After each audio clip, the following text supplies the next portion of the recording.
Bonjour à toutes et à tous, ici Andrea et Valentin et aujourd'hui on se retrouve pour une nouvelle vidéo très particulière parce que en effet aujourd'hui on a la chance inouïe de pouvoir interviewer Feliks Zemdegs qui est un des cubeurs les plus connus, un des meilleurs cubeurs de tous les temps, qui a eu énormément de records à son actif dans les 10 dernières années et qui détient d'ailleurs toujours le record du monde de moyenne au 3x3 de 5,53.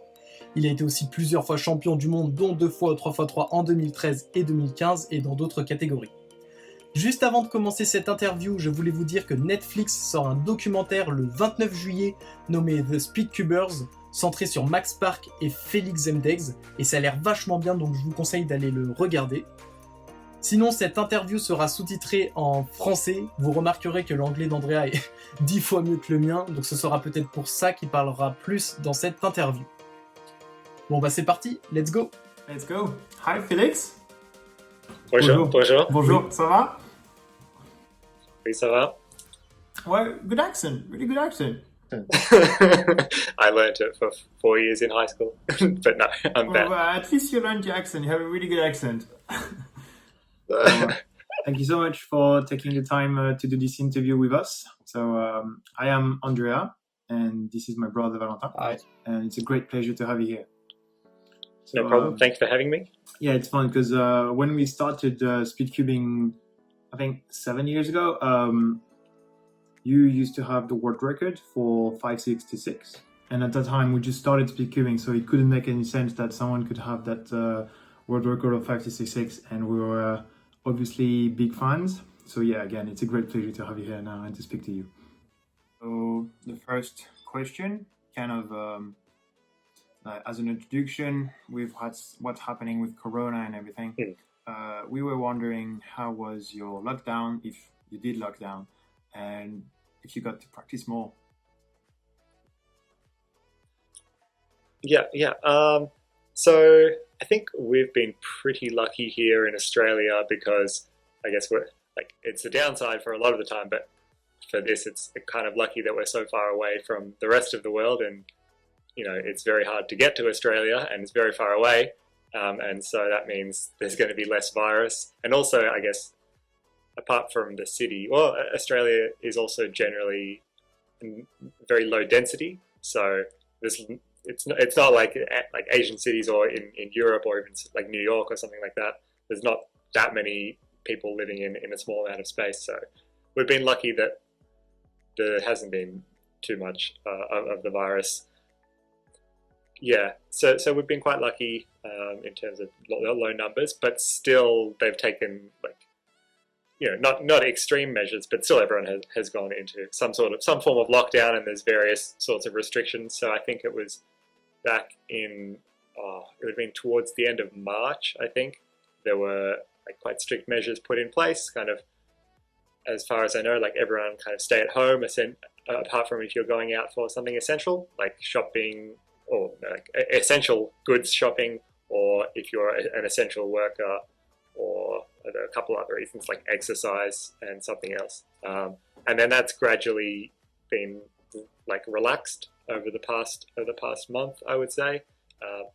But still, it's still very, very restricted. So I think maybe a few weeks ago they started opening up cafes so that people could sit down, restaurants, that sort of thing. But it's still they're still being very cautious, and there's nothing much happening. But it's been interesting. But I've been quite lucky in that it was pretty straightforward transition. I started a new job in January this year, so I luckily had some time in the office for 3 months to kind of get to know everyone really well, and then we all shifted home. So I've been lucky. I've been just kind of spending a lot of time at home, obviously. At my desk, my computer, doing some cubing, doing a little bit of streaming here and there. Had a bit of time to. I was doing a lot of running for a little while, and then my leg got injured. Now I'm still injured, so I'm doing a bit less of that, a bit more sitting on the couch. But it's had its pros and cons. I'm definitely missing going to cubing competitions, but. We were going to ask you that.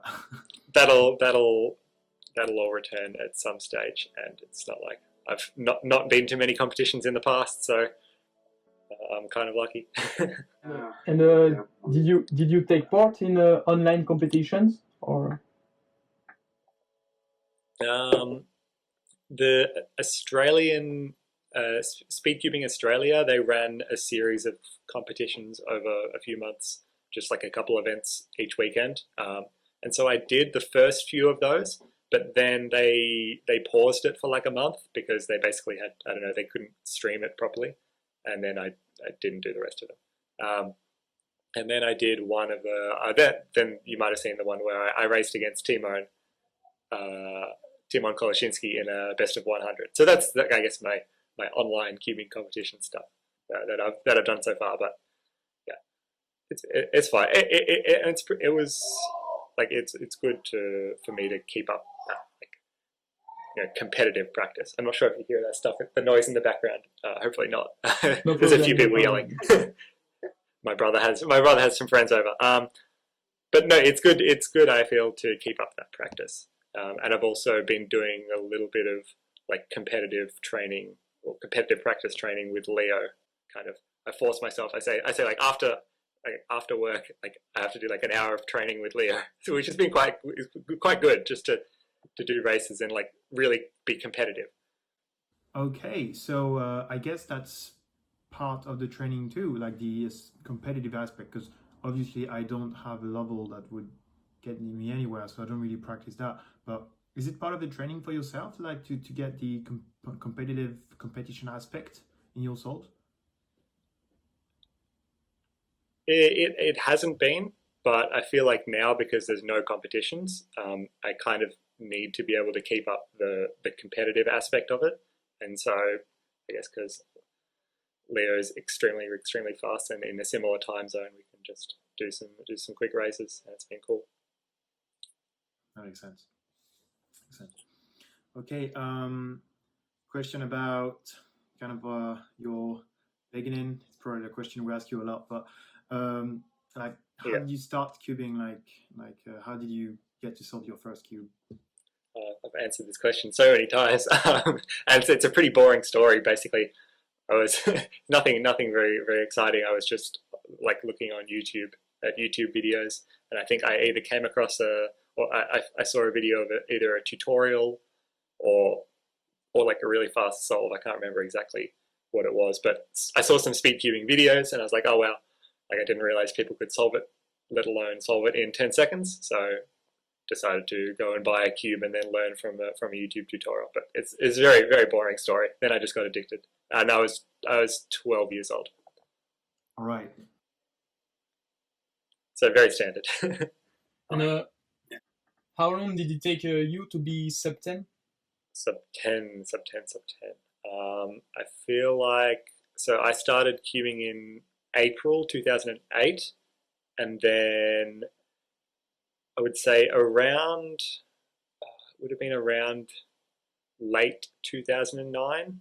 I would say I was like consistently sub 10, because I did my first sub 10 average in the competition in January 2010. So I'd probably have to look at the YouTube videos, which are still all up there, but probably started posting some sub 10 averages, around September 2009 or something. Yeah, pretty quick. Wow, pretty quick.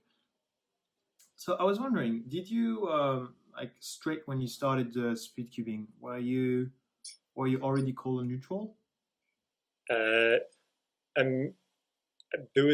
I learned from this Dan. This is a similar story to, I think. Okay, that's the doorbell. Someone else is going to deal with that. A similar story to some other people who learned from the Dan Brown video.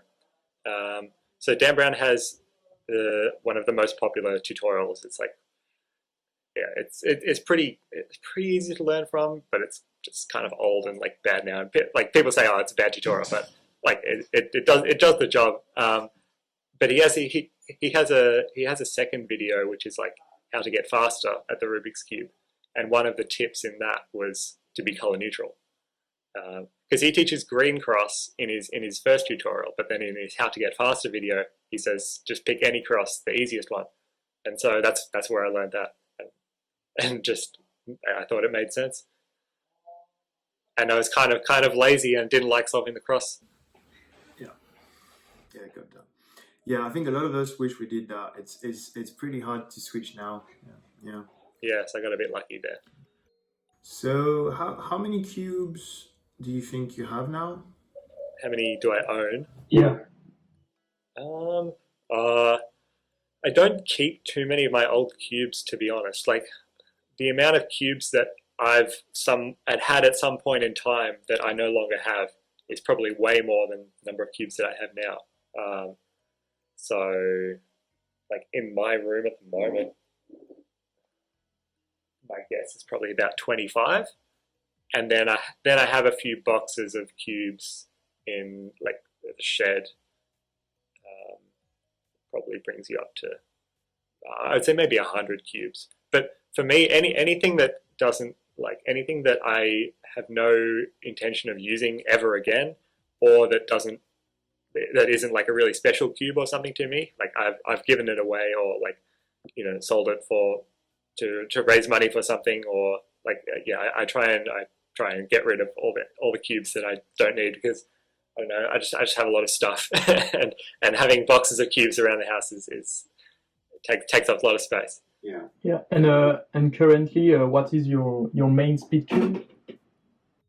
My main, which has been my main for about 6 or 7 months now, is just the GAN XS. XS magnetic, right? Yes, of course. No one uses non-magnetic cubes anymore. Yeah, they're expensive, but they're so good. Yeah. You have another? And do you think you are still as passionate about cubing?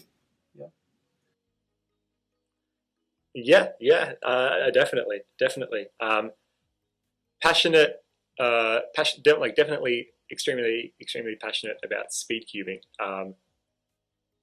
Obviously, I'm not practicing as much as I have done in the past, but I still feel like I'm practicing a considerable, like a reasonable amount on 3x3, but still, like, extremely passionate about speed cubing as a sport, and about the WCA, and about I like, we've seen the last few years.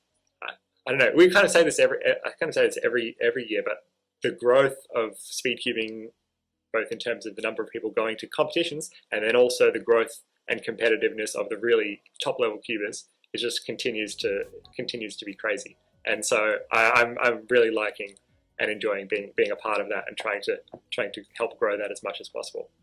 Yeah, I remember when you broke the first sub-7 barrier. I remember everyone thought it was crazy, and now like 15 people have it or something like that. It's crazy. 1,500? Or wait, sub-10? No, sub-7. Oh, right. I was going to say, there's a lot more than 15 people sub-7. And I guess there's 50 sub-7? 50? Right, okay. I don't know. I can check. It's definitely more than 15. It's much more than 15. I'm going to say it's like 30. I have to see now. Forgive my delay. Single average. There are. Oh yeah, there's 48. No, 47. Right. 47 okay. people sub-7. A good guess. Okay. Oh wow, yeah, that's a lot. Yeah, so that's a lot of fast cubers. Yeah. I was wondering, because I'm going to start to work as well. So, do you think you still cube as much as before since you started working? Definitely not since I started working. I suppose the decision for me was, so I've been working pretty much full time since the start of 2019, so the start of last year, so about a year and a half. And I think in that time, so the last, I would say, year and a half, I think the amount of practice that I've done has dropped off considerably. But I think before then, throughout high school, throughout university, and then in some time that I took after university, I think it was pretty consistent practice. There would be times where I'd do more and do less, but I always had a lot of time to be able to do that, which is great. And it's not like I'm wishing that I had 3 hours a day to practice. So I feel like, yeah, I don't know, but definitely slightly less and slightly more focused on 3x3, because if you're trying to do so many events that I have done in the past, kind of, I think it dilutes the effectiveness of the practice probably. Yeah, and it's pretty crazy because I think at one point you used to have a lot of events, like the world record of a lot of events, like 5x5, 4x6, 7x7, 3x3, single and averages. And I think this happening is going to be much harder to be that good at every event. What do you think? I think definitely over the years you've seen more people specializing in specific events, but then I mean there are a lot of events which translate really nicely across to one another, like 5x5, 6x6, 7x7. The skills required for those are very similar, so it's not like you can be a 5x5 specialist or a 7x7 specialist and not be very good at the others. I think there was like a 1 week or 2 weeks or something where I had like full 3x3 to 7x7. Yeah, I took a screenshot. Like, but yeah, and that's definitely a screenshot I saved. But that, like, yeah, because there's so many different people that are so good at those range of events. I mean, over the years, you've had so many people be good at 3x3, and Sebastian's always been amazing at 4x4. Kevin's and Max have always been like insane at the big cube. So that sort of being like exceptionally good at so many events, like 3 to 7, or having WR 3 to 7 is. I think it gets tougher over time as people specialize. I'm sure Max can do it. Well, actually, maybe not 3x3 single. Now that's a bit broken. So yeah. That 3.47. It's pretty fast. Yeah, it's gonna stay there for a while. But yeah, I would expect. I don't know. People will continue to specialize more. I would imagine. Well, okay. Yeah. Do you still keep up to date with what is happening in the cubing community, or? Yes, very much so. I'm always checking like the forums, like speed solving forums. Now there's new WCA forum. Like there's a Cubers subreddit, which doesn't. A lot of the posts there are terrible, but there's some interesting posts and discussions that go there sometimes, and then. One of the most famous Facebook groups, obviously, Cubix' Friends, is very good for news. So yeah, I follow cubing as much as I ever have, and obviously all the YouTube videos. Yeah, so yeah, still addicted. Yeah. So I probably spend more time like reading about cubing or watching cubing than I do practicing cubing. Yeah, right. Now. Right, so we now have some questions a bit more technical, so related to Friedrich, so the Friedrich method and your use of the Friedrich method. So, Valentin. Do you still learn new tricks on Cube, or do you just try to improve your look ahead? And do you learn new ZBL? So definitely the last little while I've been trying to, because there haven't been any competitions, I've been trying to really get more ZBLLs like really solid into my solves. So that's something I've been working on.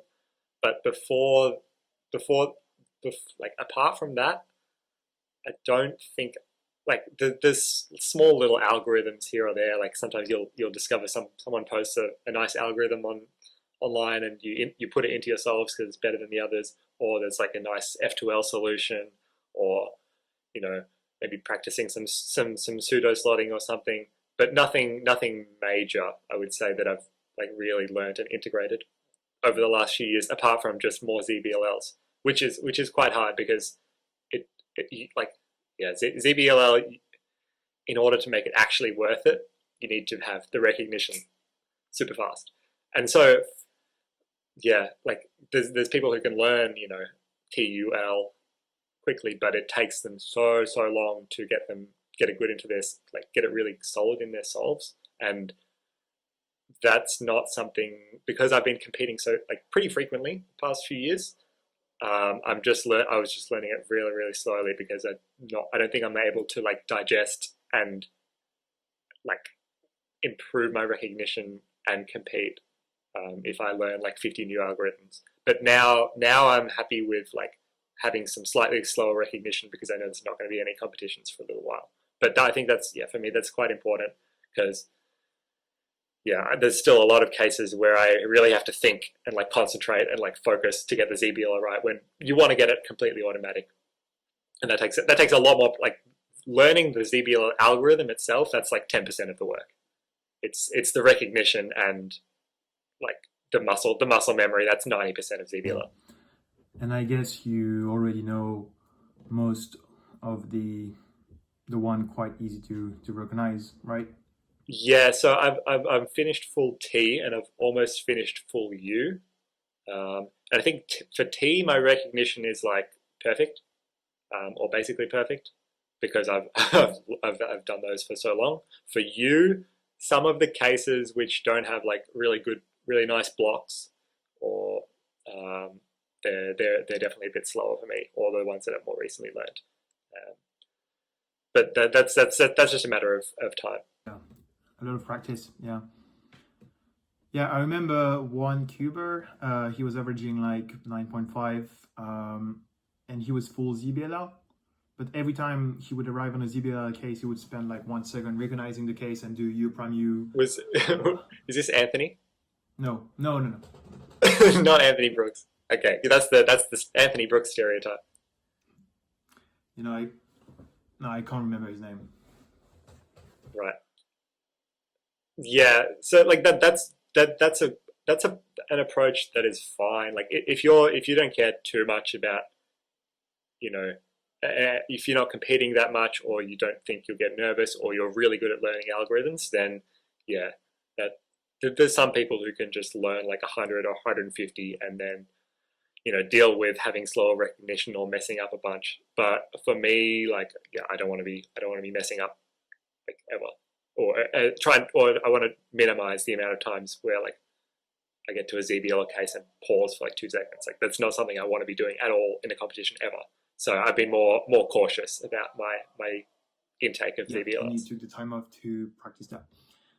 Also, I was wondering, because that's something I want to get better at myself. Do you always predict the first pair after your cross? As in, like, are you able to do your pair blindfolded after the inspection? Yeah, pretty much. There'd be hardly any cases where I don't predict the first pair. That should be pretty that's something that anyone going sub 10 should be able to do, probably. Maybe not white cross necessarily. Maybe it can be a bit trickier. But for going sub 10, that's one of Jaden's. Well, that's something I definitely tell people, and Jaden very much is big on that. In what he teaches people, like predicting first pair is super important, and it's once you practice enough, like anything, it's not too hard. Yeah, for your 4.73 world record, I think you said you predicted the first 3 pairs or something. Yeah, that was a pretty easy scramble. I was surprised that was always on us. I thought my execution wasn't very good, and it was on green cross, and the solution was so obvious. So, and because I did it before Matt, I was pretty sure that if he did the same thing, he would get the world record faster than me, because my execution wasn't that good. But luckily, he did something slightly different in like one of the pairs, and didn't get the nice cases. Yeah, so he did the solve before, after you. No, he hit his solve after me. After, okay. Yeah. And he was next to you, and you beat it by 0.01 second. Yeah, it's like one of those things that's only that's not going to happen again in cubing, I guess. Yeah, and concerning the 5.5, 6.6, 7.7, do you think methods other than free slice have potential? Or Yeah, absolutely.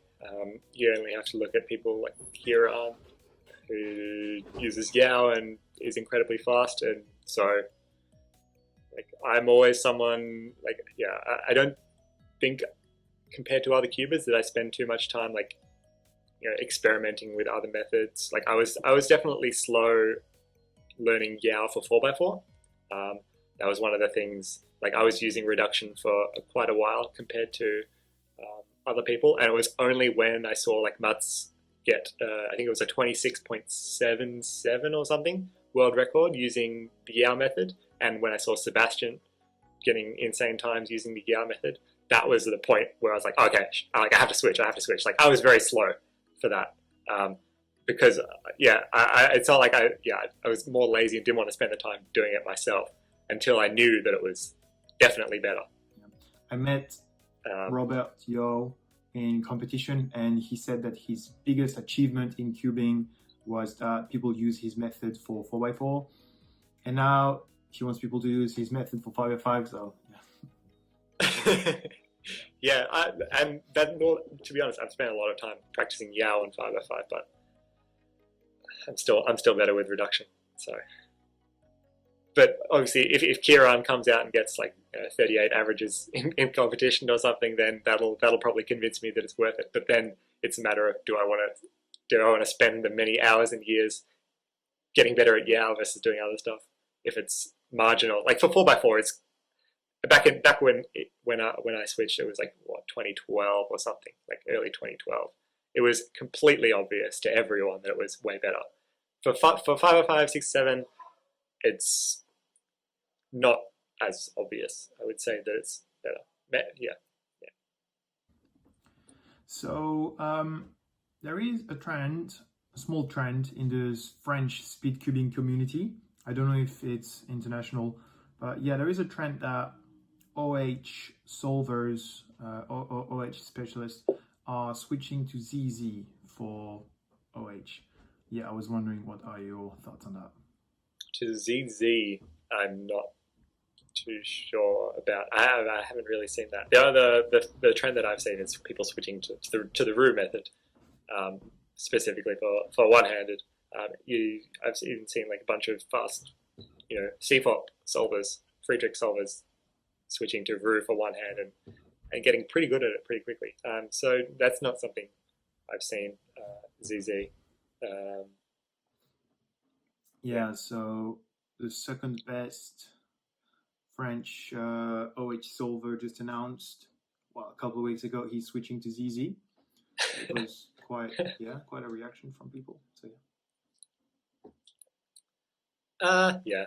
It is always nice when you have your edges oriented in a CFOP solve. That's really helpful. But there's the approach that I take for one-handed solving, and I guess a lot of other people or some other fast people would do, is like you orient your edges whilst you're doing F12. So orient your last layer edges while you're doing F12 to force like nicer cases. So that's more the thing that I do rather than orient everything at the start. Right. So I analyzed the stats that you sent me. So the 1,000 solves you sent me. And what is really interesting is that when we plot your solves to obtain a Gaussian distribution, what's interesting is that your normal curve, your Gaussian distribution, is actually pretty wide compared to your level. So you have a high standard deviation or high variance. And what it means usually is that you can get better. So yeah, you have room for improvement. So I was wondering, what are your thoughts on, like, do you feel like you can still get better, or do you actually feel like there is quite a lot of space between your solves? That's a good question. So yeah, definitely my solves compared to trying to think who to compare to. Compared to someone like a Max, or like I'd say maybe someone like Timo, or I think Max is the most obvious example to compare to. Is that his solves are so much more consistent, I would say, if you look at his WCA averages, mine are definitely more high variance. And I would kind of agree with you. Like, there's still a lot of things in my solves where I mess something up, or I lock up, or my look ahead is terrible, or I don't plan something correctly.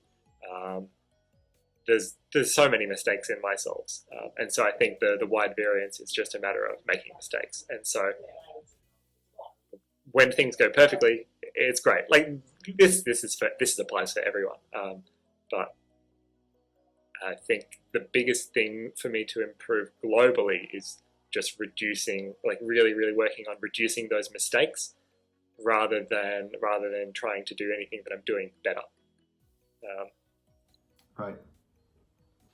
So you wouldn't say that it's method related. It's not that you have to learn something more. No. I'm pretty confident in pretty happy with like my solutions and everything. Like obviously sometimes you inspect and plan something, and then you miss an easier solution, but that happens to everyone. I'm pretty happy with like everything that I use, like OLS techniques, edge orientation, like some ZBLLs, OLCP. Like I'm pretty happy with my solutions themselves, and I feel like my turning speed and look ahead when I'm like when I'm like warmed up and focused and solving well, that's fine. That like that's up there with the top guys in the world. In terms of just getting my global average down, I think it is really minimizing mistakes. That's much easier. That's much easier said than done, and so that's the hardest part. I think for my cubing. So next question: when do you think the 3.47 of Yu Chengdu will be beaten? I have no idea. Like it's just it could happen when they have another competition in the Philippines, or it could happen in like 5 years from now. I just hope the next time that someone gets it, that there's a good video. Yeah, that's true. That's very true. Yes. And for you, what is the most challenging to beat for you, except maybe the 3.47? Most challenging, like record. Yeah, record. Yeah, record. Yeah. I don't know, like Scube or something. But in terms of the events that I actually do and practice, like 3 to 7 and like OH, I think the solves that I'm like, I just don't believe. Like I can't understand. Like Max's 7x7. His records are pretty insane. What's his average? Like 148, 149, or something ridiculous. Like I probably have like a few singles at home from like a few years ago when I was seriously practicing 7x7, like anywhere close to that. And so his 7x7 in particular, I would say is so far ahead of everyone else. And also his 6x6 and 5x5, but his 7x7 times blow me away. Pretty crazy. Sub 2. Yeah. Sub 150. Yeah, and in the same type of things, which world record are you the proudest of? The one that I say when I get this, because this is something people ask occasionally, the one that I say is 9.21. I don't know if that's just nostalgia, or it was really the sub 10 one. I think that was like a really big deal for me, and a pretty big deal for cubing. That like the sub 10 barrier had been broken, and it was one of my first records. That was pretty special. The other one that really stands out for me, I'm really proud of, is probably the 597, the sub 6. That was like the first time that after Max broke so that was the first time that my 3x3 record had been taken since I got the initial one. So Max got like 639, and so I was like, yeah, that was a big deal for me, and I was very, very determined to like get that one back. And so to do that and to do it sub 6 was very satisfying. That's another really special one. Oh, great. And for the competition, which competition are you the most proud of? 100, like definitely 2013 Worlds.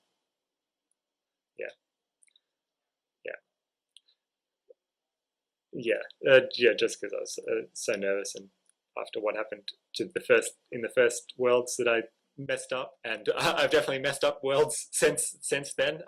It was glad that I was glad that one went well, but World Championships are tough. What's your current PB for 3x3, single and average? I don't. I got a 3:01 single at Worlds 2017 on like my phone timer. So that's the fastest solve I've ever done. Average, I don't even know. Like I think I've definitely done some sub 5 averages on like my phone timer. I vaguely remember like 2016. Yeah, it would have been 2016. When Mats Valk was in Australia, he came to like the competition in Melbourne and then one in Sydney. And I'm pretty sure on those weekends, like I got to like sub 5 averages of 5, like on my phone timer. And I've done like a couple since then, but. Yeah, there must have been some competition in the and we got magnetic cube. I got my magnetic cube for the first time, so I was practicing a lot. But I've probably done a couple other sub 5 averages at home, but I haven't stack matted one yet, actually. I would like to do that. Yeah. I got really close last weekend. I had this like 5.13 average, which was like there was some dumb things in there. And I don't know, average 12. I'm not sure. I kind of stopped recording all that. It's probably like mid 5 on StackMat. Right.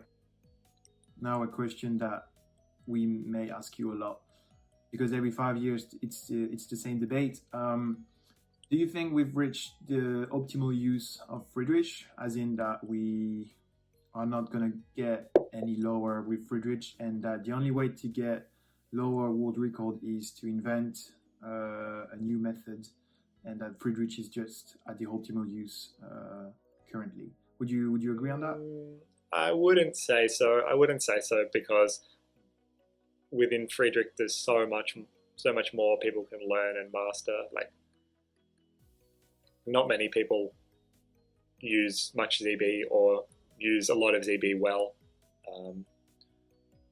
And then you've got much more experimental things, like a lot of stuff that Jaden works on and kind of is trying to develop, kind of hiding, like doing a quarter rotation to set up like the FRU stuff. Not quite that. He does like an F move to bring the front left pair to the top face, so that then he can use like the R and U moves to like manipulate the rest of the pieces, and then do an F prime to finish. So like random things like that, stuff like pseudo slotting. Like if people, I don't know if this is, I'm not sure this is practical or possible, but like full pseudo F2L would be pretty insane. I know Timon has probably done a few of those solves, like just doing the entire F2L with a D move, like misaligned, like stuff like that is pretty crazy. There's still room for that, and yeah, obviously a bunch of like, last slot algorithms, last layer algorithms. I mean, there's like a lot of OLL cases which are kind of bad. So the one I'm thinking of is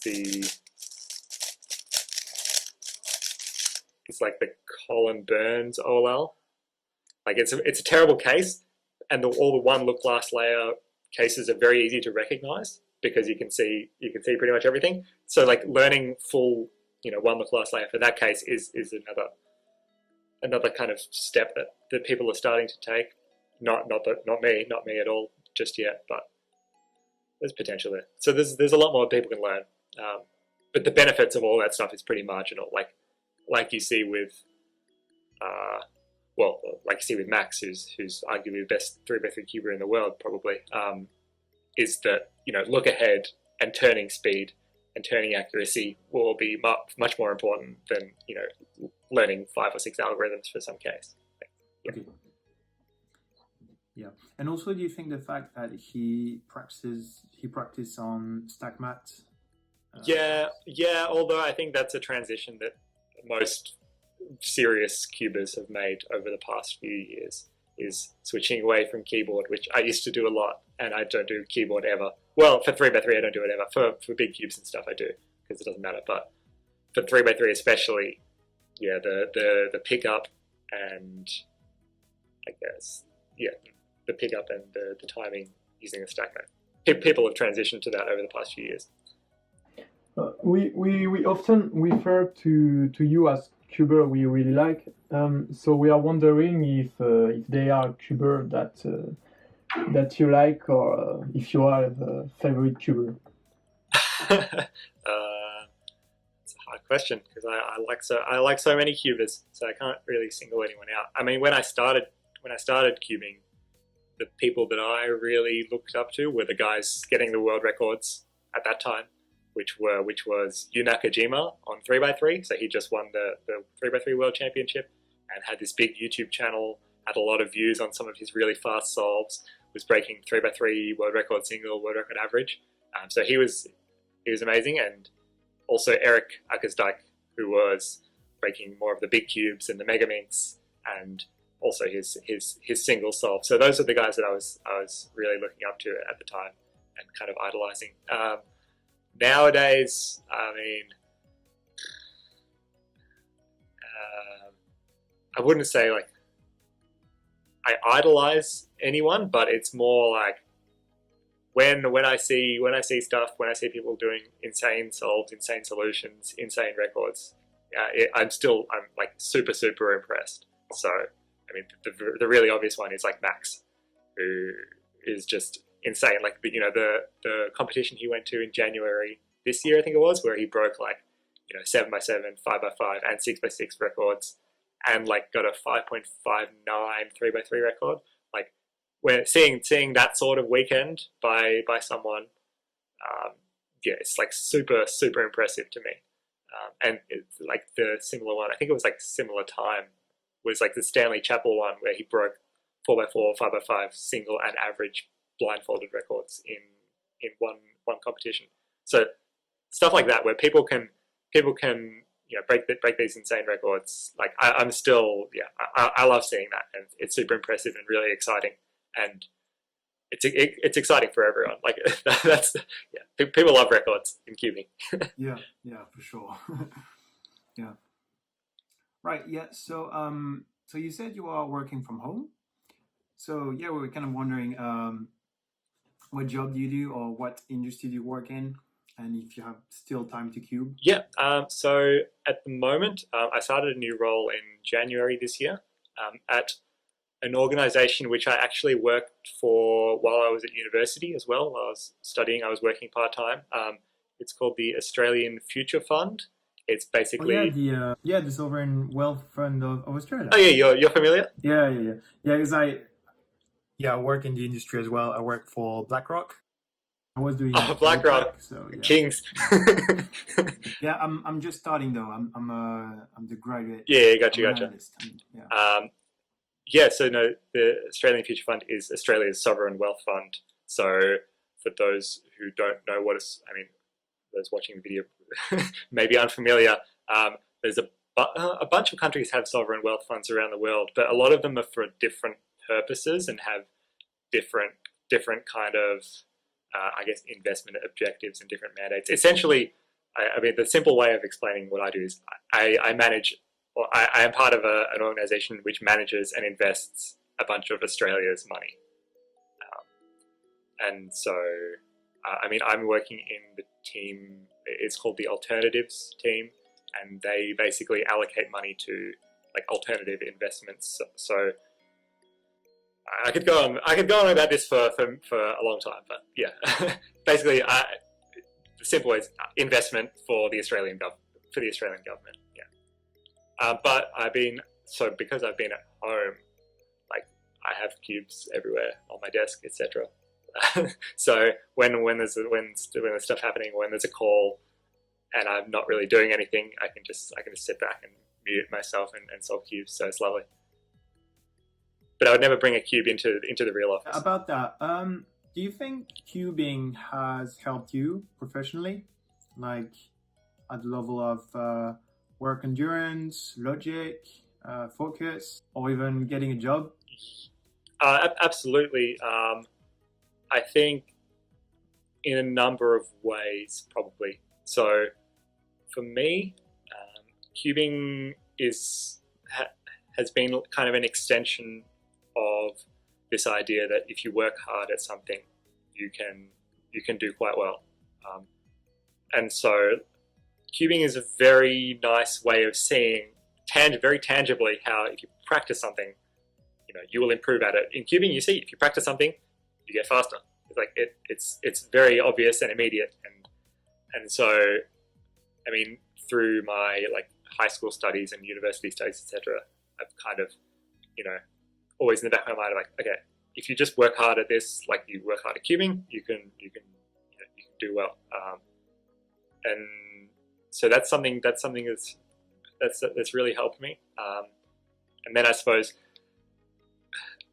like I haven't spent too much time like interviewing and applying for various jobs over the years. Like I've done some interviews and applied for a few things. And when I'm kind of lucky in that, because I have this Rubik's Cube stuff on my resume that I've traveled to so many countries around the world and, worked with various, doing various bits of media, working with like cubing company like GamCube. All the stuff that I've been doing with cubing is something that those sorts of places or interviewers would immediately pick up on, and so it's definitely a nice little thing that kind of differentiates you. Yeah, but I mean, you still have to like do the rest of the interview. But I think it's absolutely helped so many things for me and opened up so many doors and opportunities. And I don't know if those sorts of things would have occurred if I never picked up the cube. I think it would have been a lot harder. I saw in an interview of Fred KB from 5 years ago that people don't really recognize you in the street. Is it still true? Yeah, no, not really. Like I probably had like, I don't know, maybe like 15 or 20 people ever kind of recognize me in the street, I would say. Maybe even less than that, maybe like 10 to 15. Right, yeah. Yeah, I kind of thought it would have been more, but I guess I'm a bit biased because when I was a student, it was really like math, physics, computer science related. And in kind of those nerdy areas, people actually know you. So yeah, I was a bit biased in that. Yeah, well, I mean, it's different. I guess it's different. Like when I was at university, there would be people who I hadn't met before, but somehow knew about me through like another friend or something. So I wouldn't call that like being recognized. I'd call that like just knowing people through friends. But like properly like recognized on the street or a train or something, not very much, which is good because yeah. I can't imagine what being an actual celebrity is like. That'd be pretty insane. Like it's kind of hectic enough being going to cubing competitions and having people kind of look at you all the time and ask for your time, which I'm happy to give, but kind of at cubing competitions, I've got in my head like there's like I can't really do anything. Well, like I've got in my head like there's you've got to think that there's a camera on you like all the time, kind of. That's kind of my assumption. Yeah. I guess you have to create a bubble around you. Yeah. Definitely not all the competitions. Like some local smaller competitions are quite chill, but anything bigger, that's what I'm thinking. Like, there's always someone looking at you or something. Yeah. I remember at the Worlds 2017, so we were there with Valentin, and I remember every time someone would come to get you, so put your cube in a box and come to get you when it was your round, there were like a bunch of journalists picking up their camera and starting filming towards you. Yeah, it's pretty funny. Yeah. But luckily, like I say, that's only at competitions or only at really big competitions. It's not every day, just a few times a year, which is fine. And there's obviously, so yeah, I mean, doing all this stuff. That's the one downside, but there's so many amazing things. Yeah, it kind of reminds me of like chess player, like big chess players in tournaments, things like that. Yeah, it's yeah, I guess. Although I wouldn't say like, I don't know. I suppose some. Yeah, cubing is kind of different in that the people who are doing it typically, or you like pretty much everyone who's a really fast cuber, they're just a normal person, and they're doing other things. Whereas if you look at like a Magnus Carlsen or like Hikaru or like people in chess or esports or like what else is similar, like stuff like that, it's very different. Like that's their thing.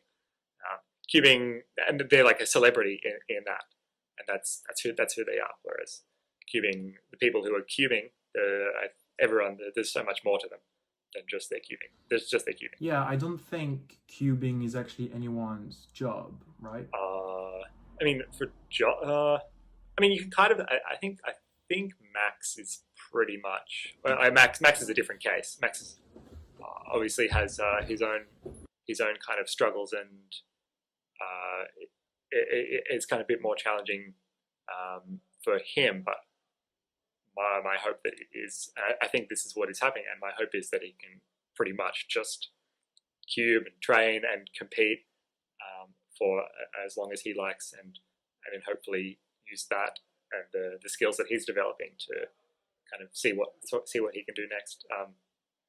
But anyone else, I mean, there's people who definitely take like 6 months, 12 months, whatever, to go and travel and compete. Yeah. Anthony Brooks was a professional cuber, I think, right? For a couple of months. I think he was 5 months? doing. He was doing it at the Liberty Science Center exhibit. So, I mean, he was technically employed as a cuber there for 5 months. But I think he did a lot of stuff on his own, like before and after. Like, yeah, he did a lot of stuff. But that's kind of different. Like that's more cubing as an entertainment job. Whereas cubing as a proper speed cuber, again, my hope is that people, and I definitely think that people will be able to do that for quite a while. But I think you also see the people like myself and like Mats Valk, and I don't know, I'm trying to think of this like Philip and Sebastian. Those guys are freaking super smart and geniuses. Like computer, I don't even know what. I don't know exactly what they do, but electrical engineering, computer, mechanical engineering, like German stuff.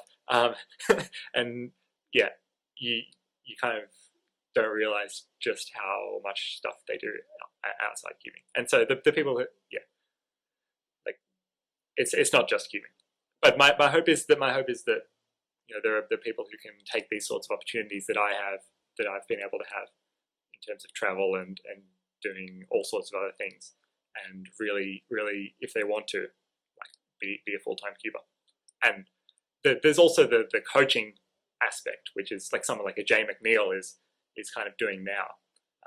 But again, that's not like a full-time professional competitive cuber. Yeah. It's kind of different.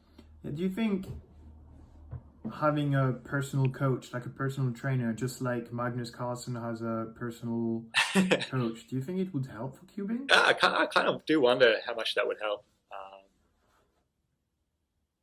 Definitely, I think it would be interesting.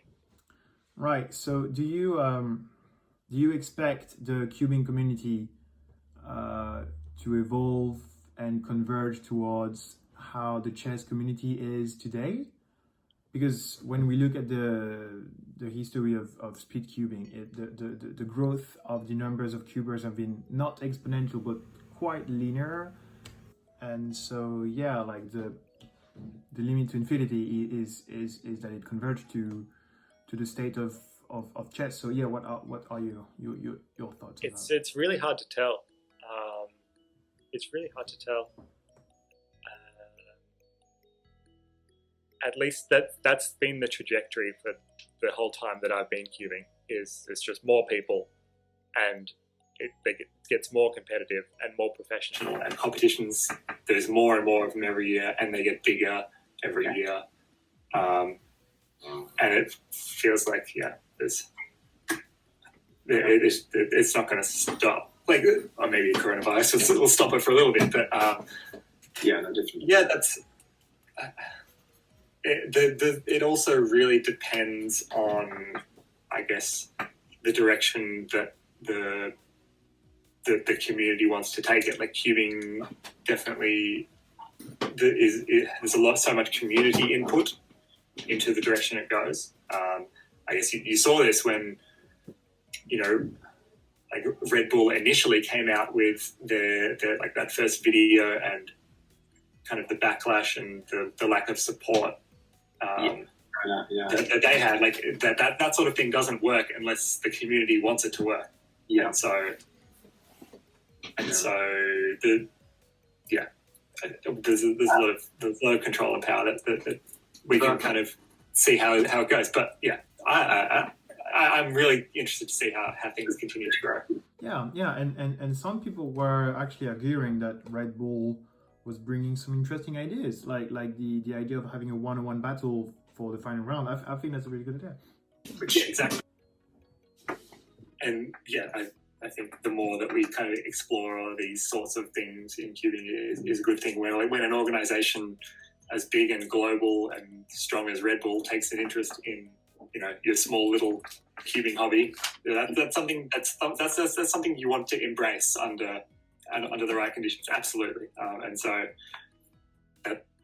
I have no idea. I'm not super in contact with the folks doing all that, but my hope is that can continue to grow and develop. And obviously the WCA is an exceptional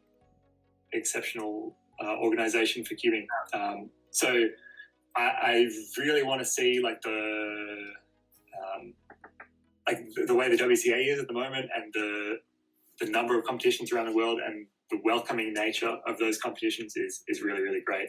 And then also the development and kind of professionalism of the super competitive cubing is, I think both can easily happen. Yeah. Right. And I try to like give as much input and direction as I can to people doing these things. But yeah. Okay. You have a question? Yeah. Are you still rather stressed in competitions, or? Yeah. No? Yeah. Definitely. Always. Yeah, when we get videos of you in competition, you don't really look stressed at all. That's That's because I only upload like good averages. I wouldn't upload a 7-second average where I'm stressed and like terrible results. So that's a sample. That's a selection bias. But yeah, absolutely. Still get quite nervous in competitions. But I've spent a lot of time like thinking about this and testing things over the past few years. But it still feels so random. Like sometimes I'll be not stressed at all, and then for whatever reason I'll get like super stressed and shaky. And it seems to be, from what I can tell, pretty random. I can point to so many different examples over the years where like there's been some random round where I've just been super nervous and I can't think of any reason. And then there's been rounds where I should have been very nervous, but I wasn't at all. The one that I think about is the Sydney competition last year, warm up Sydney, in that final. I was waiting outside and it was so cold, and I was up against Max, and I'd been doing so badly the whole competition, and I was so nervous in 3x3 for the whole competition, and then just completely randomly, like, Good. I don't know, I was not nervous at all. And then there's like random small competitions here in Australia where, you know, there won't be anyone even like fast that, you know, potentially has a chance to win, and I just get like an 8-second average, which I did this year, and just like can't stop shaking. So, I don't know. It's really random. I think I don't know. I can't remember exactly how my nerves were when I was younger and cubing, like back in the really early days, or like the first 5 years of competing. But I kind of feel like I like back when it was early, and when I just started, or when I was kind of younger, that I was thinking about it a lot less and was probably a lot less nervous. Nowadays, I get in my head a bit more. Yeah. Yeah, that makes sense. Right. Okay. I don't know. I think you see this with like Sean Villanueva, for example. Like, this does not seem to get nervous at all. So I think generally, yeah, like younger cubers don't have the competition experience, but also don't seem to overthink. Yeah, they don't overthink what they're doing much.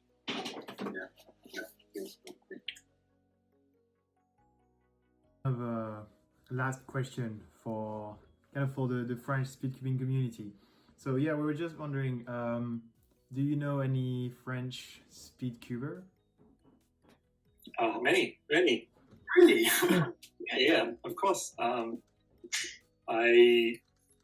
went to the Worlds in 2017, but then I also went to a bunch of competitions at the end of 2018. Before I started working, I did like a month in Europe, and so one of those competitions was in Eugene. Yeah, Eugene, je vais jouer. Yeah. Yeah, it's a really small, like little town. And so I stayed with Alexandre in Annecy. Is that Annecy? How do you say it? Annecy. Annecy. The city where he lives.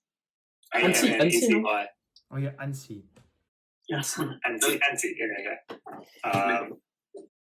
I guess Alex and all the delegates, like Jules and Hippolyte and Lena and all them, they were very lovely and very welcoming. I know a bunch of French cubers. Right. Cool. Well, thank you so much for all your answers. You had some really, really interesting answers. Sorry, some of the questions were a tiny bit, a little bit vague or basic, but no, that's fine. That's fine. I'm used to it. Are you going to be like subtitling all this in French? Yeah.